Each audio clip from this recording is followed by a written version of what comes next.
நன்றி நன்றி. And Sathyaraj sir, உங்க பேச்சுக்காக தான் நாங்க எல்லாருமே காத்திருந்தோம். ப்ளீஸ் வாங்க, எங்க பெண்களுக்காக சில வார்த்தைகள்.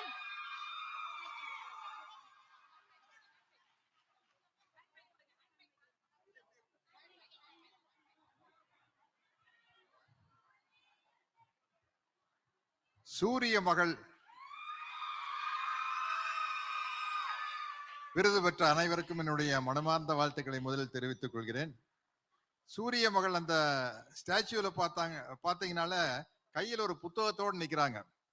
ஏன்னா தந்தை பெரியார் சொன்னாரு, பெண் விடுதலை வேண்டும் என்றால் பெண்கள் கிட்ட இருக்கிற கரண்டையை புடிங்கிட்டு கையில புத்தகத்தை கொடுங்கன்னு சொன்னாரு. அது இங்க அழகா இருக்குது. இது நிச்சயமா தமிழ்நாடு முதலமைச்சர் மாண்புமிகு மு.க. ஸ்டாலின் அவர்கள். மு.க. ஸ்டாலின்னா முத்துவேல் கருணாநிதி ஸ்டாலின் அப்படின்னு சொல்லலாம். முதுகெலும்பு உள்ள களப்போராளி ஸ்டாலின் சொல்லலாம். ஏன்னா அவருடைய முதுகெலும்பு வெறும் எலும்புகளால் ஆனது அல்ல. ஏன்னா எமர்ஜென்சி காலத்துல மிசால உள்ள ஜெயில வச்சு பூட்ஸ் காலால மிதிச்சு லத்தி சார்ஜ் பண்ணி அந்த எலும்பு வீக்காத்தான் இருக்கும். ஆனா அவருடைய முதுகெலும்பு எலும்புகளால் ஆனதல்ல. தந்தை பெரியாரின் பகுத்தறிவு கொள்கையாலும் பேரறிஞர் அண்ணாவின் எதையும் தாங்கும் இதயத்தாலும் முத்தமிழ் அறிஞர் கலைஞரின் நெஞ்சுக்கு நீதியாலும் உருவான முதுகெலும்பு அது வயசாக வலுப்பெற்று கொண்டேதான் இருக்கும். அப்படிப்பட்ட ஒரு அற்புதமான முதலமைச்சர் அவர்கள் நமக்கு கிடைச்சிருக்காங்க. இந்த உலக மகளிர் தினம் அப்படிங்கிறத பத்தி நம்ம கொஞ்சம் தெரிஞ்சுக்கணும். இப்ப அது என்னன்னா, அது ஒரு செலிப்ரேஷன் மாதிரி ஆயிடுச்சு. பெண்கள் உரிமைக்காக போராடி ஐரோப்பாலையும் அமெரிக்காலையும் நியூயார்க்லயும் மிகப்பெரிய போராட்டம் நடத்தி, எப்படி மே தினம் மாதிரி கிளாரா ஜெட்கின் அப்படிங்கிற ஒரு புரட்சிகரமான ஒரு பெண்மணியின் தலைமையில் நடந்த ஒரு போராட்டத்தின் காரணமாக ஆண்களுக்கு சமமான உரிமை எல்லா வகையிலும் வேண்டும் என்று போராடி பெற்ற தினம்தான் மகளிர் தினமாக இன்று உருவெடுத்திருக்கிறது. அதை மகளிர் அனைவரும் தெரிந்து கொள்ள வேண்டும் என்று கேட்டுக்கொள்கிறேன்.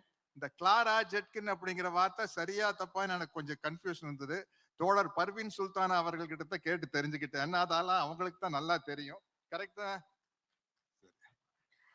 அதனால இப்படிப்பட்ட இந்த தினத்தில் நம்மளுடைய வணக்கத்திற்குரிய மேயர் கையால எனக்கு ஒரு பொன்னாடையும், தோழர் பர்வீன் சுல்தானா அவர்களுடைய கையால ஒரு தந்தை பெரியார் சம்பந்தப்பட்ட புத்தகம், அன்பு அண்ணியார் துர்கா ஸ்டாலின். ஏன் அண்ணின்னு சொல்றேன்னா, உங்களை விட எனக்கு வயசு அதிகமா இருக்கும். ஆனா முதல்வரை விட எனக்கு ஒரு வயசு கம்மி. அவர் 53, நான் 54. அதனால அவரு எனக்கு அண்ணன் ஆயிடுறாரு. அதனால உங்களை நான் அண்ணியாருன்னு சொன்னேன். அவங்க முன்னாடியில் இந்த விழா கலந்து கொண்டு இந்த மகளிருக்கு மிகப்பெரிய அளவில் சிறப்பான எத்தனையோ மிகப்பெரிய மிரட்டி இருக்கீங்க.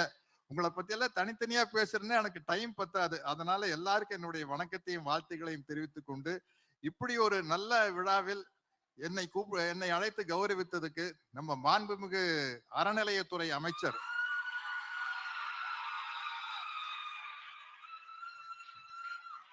அவரு அறநிலையத்துறை அமைச்சர் மட்டும் இல்ல, அறநிலையத்துறைக்கு அரணாக இருப்பவர். அதனால்தான் ஆன்மீகங்கிற பேர்ல ஆட்டையை போடலாம்னு நினைக்கிறவங்க இந்த அரணை பார்த்து மிரண்டு ஓடுறாங்க. அப்படிப்பட்ட அமைச்சர் நமக்கு தமிழ்நாட்டு அறநிலையத்துறைக்கு மிகவும் பாதுகாவலர். அவர் ஒரு காவல்காரன். அவர் நான் அமைச்சர்னு சொல்ல முடியாது. அவங்க எல்லாம் சேர்ந்து நடத்துற ஒரு விழாவில் நான் கலந்துக்கிட்டது எனக்கு ரொம்ப பெருமையா இருக்குது. என்னுடைய அன்பு தம்பி பிரபு வந்திருக்காரு. அவரை கண்டிப்பா பேச சொல்லுங்க. அவர் இப்ப இருந்த அப்ளிகேஷன் போட்டிருக்காரு, எப்ப என்ன பேச வைக்காதீங்கப்பா, எனக்கு பதிலாக அண்ணன் பேசிக்குவாரு, நான் விருது வழங்கிட்டு போறேன்ட்டு.